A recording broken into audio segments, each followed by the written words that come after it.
Hi, I'm Sharon Spangler, and welcome to this Council Connection.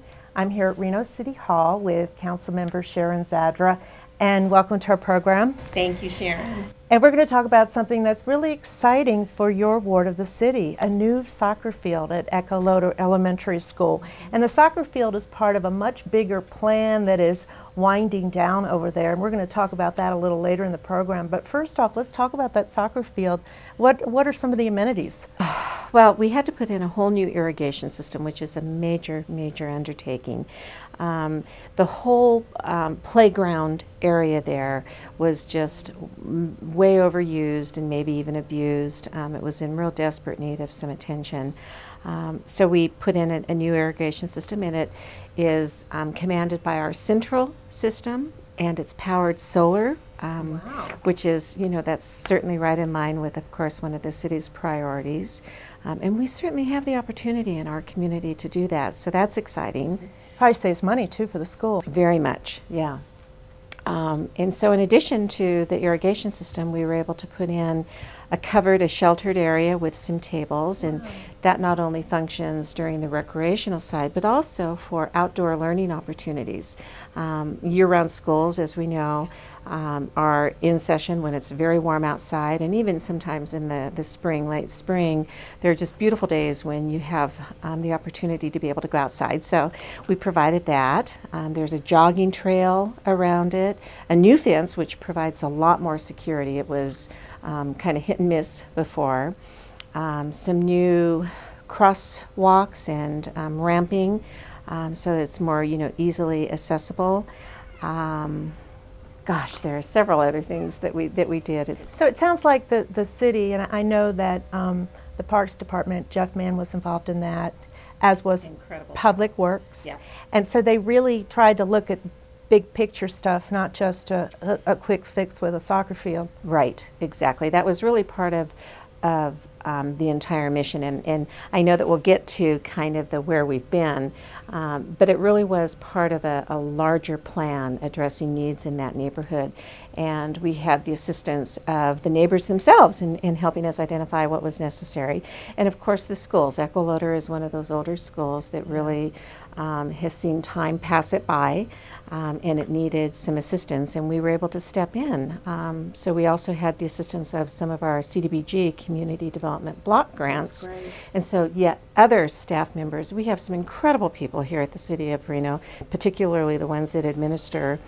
Jody with the CDBG grant donors, Jody Royal Goodwin. Yeah, so we've just had a strong team that's really been working forward. So why did you pick a soccer field as a project to do in that neighborhood?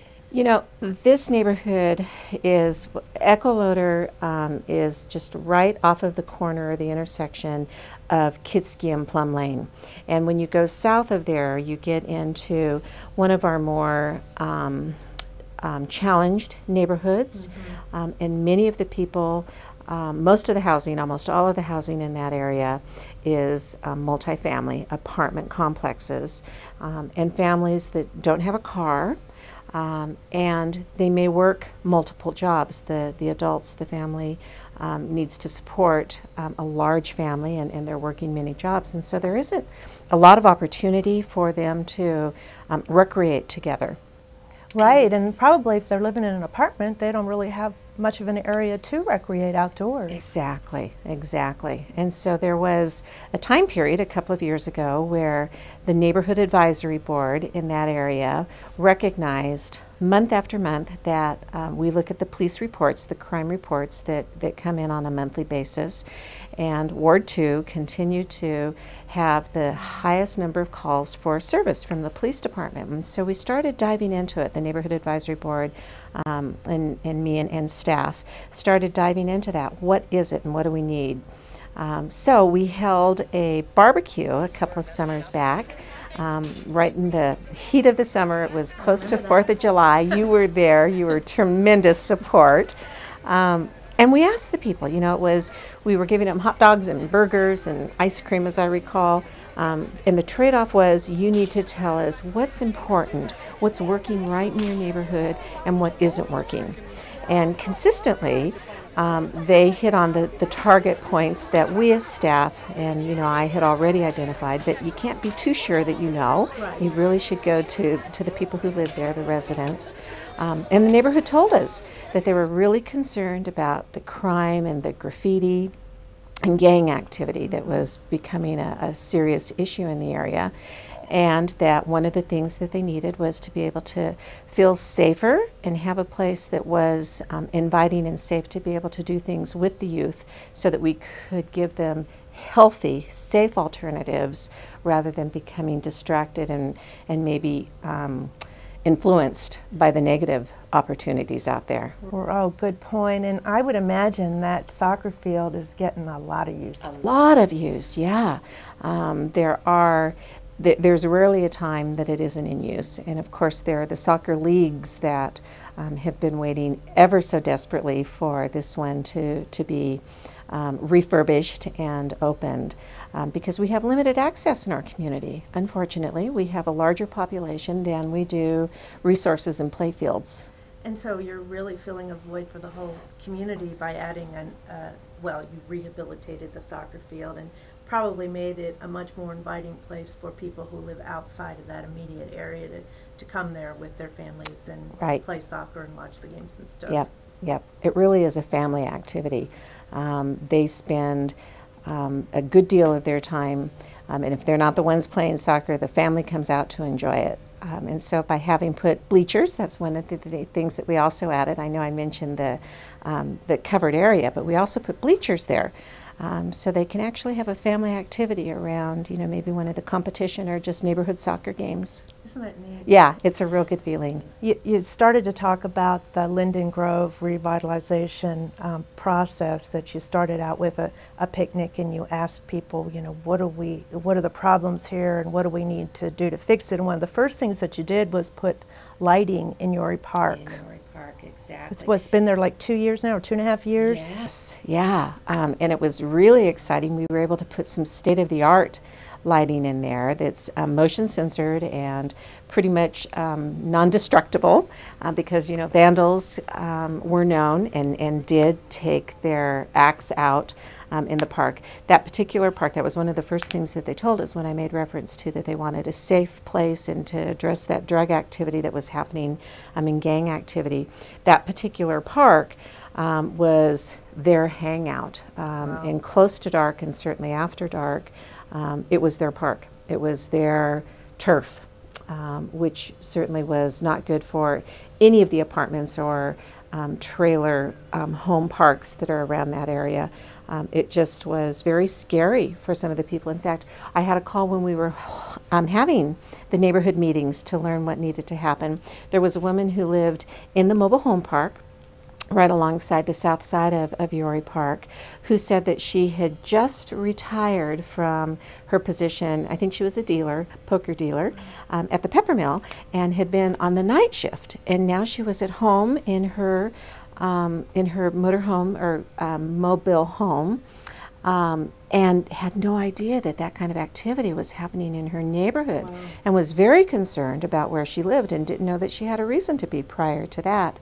So she was one that said, you need to take care of the lighting in that park. So we did. We put in this non-destructible lighting, and those bad elements went away, and the families came back. They're enjoying it even in the summer evening, long into the evening with their family doing healthy things.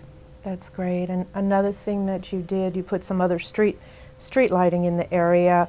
I know that there were some Obama dollars that came around about that same time. Shovel ready, those programs that they were, desperately looking for, and everyone thought they had some that were close to being shovel ready. This one certainly was. So we were able to work with NV Energy and get a lot of additional lighting on those streets, which include like Linden, Yori, Grove, that area. We were able to really address that, as well as another major piece was putting sidewalks in. There was kind of a hit and miss. A lot of the sidewalks were just rubble. They'd never been, kept over the years. And when they were built, were there areas where we did have sidewalks and drive entrances, they no longer met ADA They were built prior to ADA compliance regulations. And you would go from having some sidewalk in fairly good shape to no sidewalk at all, Wow. to some rubble. It was just hit and miss up and down the length of the street, Linden being one in particular. Not wheelchair accessible? Not wheelchair accessible.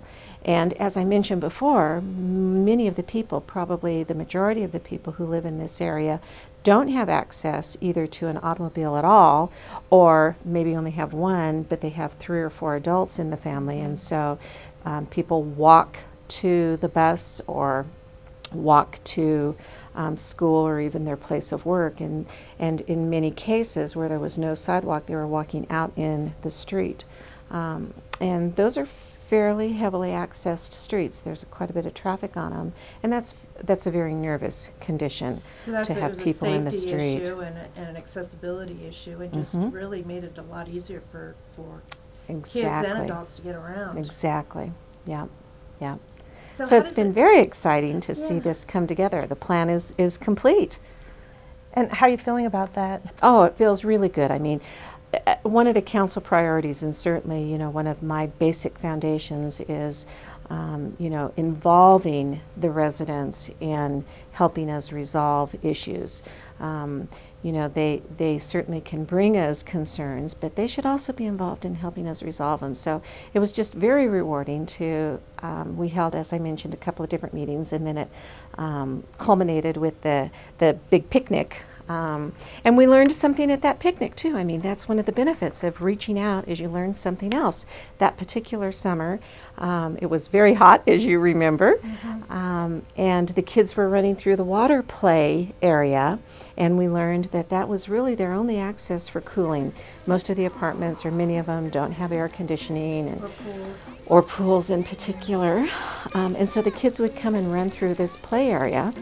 All the more reason to make sure it's safe for those kids. Exactly. And then the following year, when our budget got so restricted, from the personal experience that I had watching those kids on that very hot day, and in fact there were some of us adults who were going under those, we just kind of wandered close to where the kids were, and we would get some of the splash from the cool water. And I should tell the story that Congressman Heller came out for that activity. You remember? And they were playing basketball in this 100 and probably 1 or 2 degree day. And when the basketball game was over, in particular, he was under those sprays, cooling off a bit. Yeah. So do you feel like you reached the ultimate goal for that neighborhood, which was, you know, maybe you could summarize that? Yeah, I do. They were concerned about safety, and we certainly, with the lighting and the sidewalks, that was the primary focus. They wanted something to be able to have family, healthy activities. We have provided that both at Yori Park and at Echo Loder now. And they needed something to be kind of a year-round opportunity for the kids. Again, they don't have recreational facilities in the apartment complexes, and so between the two, between the park and now the school, we've been able to satisfy all of that. I wouldn't say that we're complete, because we always have to be diligent and, you know, follow up. But for the immediate needs that they identified for us 2 years ago, we've now been able to bring a solution and address it. Absolutely, it feels really good. That's great, and the big plus to that was you were able to use community development block grant dollars and also some of the NAB grant, community prod grant dollars for that project. Right, and that's where it was starting to go, the NAB dollars. The NAB members, they're volunteers who meet once a month and address issues, you know, that are important in the neighborhood, and they came through with funding to keep the water flowing when our budget got, you know, so depressed the following year. And I told them about that's the one place that those kids can go. They came through with dollars from their Grant Pride money to keep the water flowing, including this summer. They've been there every summer to make that happen. Isn't it great? Yeah. Well, thanks. It's exciting to talk to you about a project from being out there at the beginning and now seeing it come to fruition. That's excellent. Well, and Sharon, we have to thank you. You've really been a part of it. We've got an incredible staff here that really does take to heart. It isn't just a job. They take to heart the projects that they are assigned or that they identify need some assistance, and I'm proud of that. Great. Now you have to learn to play soccer. And all of you who are soccer players, if you haven't already been out to that new soccer field, you'll have to go out and check it out. Thank you so much for being with us. Yeah, thank you. It's good to be here. And thank you all for joining us.